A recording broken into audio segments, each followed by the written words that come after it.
Cosa ci dice oggi questo Vangelo?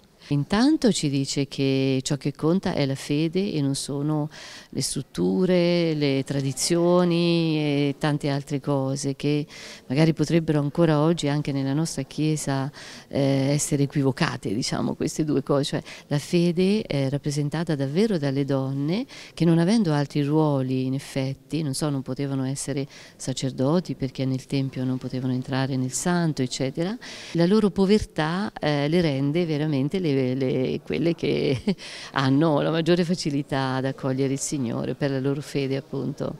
Chi sono oggi i rematori, la chiamati del Vangelo?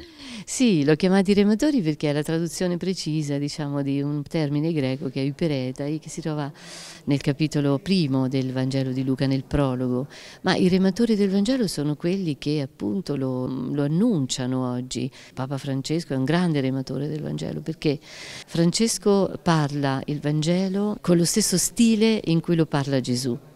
Certe volte mi trovo a dire che Francesco abbia metabolizzato la parola del Vangelo, per cui la tira fuori fresca, così come Gesù stesso la pronunciava e come la pronunciavano anche i suoi apostoli. Noi abbiamo tantissime chiese molto belle, però spesso ce le troviamo vuote. Da dove bisogna ripartire?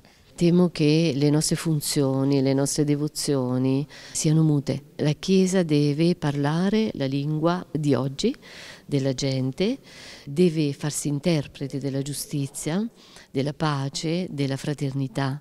Se la Chiesa farà questo, le nostre chiese potranno diventare seducenti, portare a se stesse, diciamo. Però quando no, il popolo non può accedere alla Chiesa perché appunto c'è questo mutismo, no, che dicevamo, in questo sacerdozio così chiuso, Dio stesso va verso la gente. Non ci dobbiamo preoccupare più di tanto, diciamo, se le chiese sono vuote, il Signore attraverso di noi va nelle case.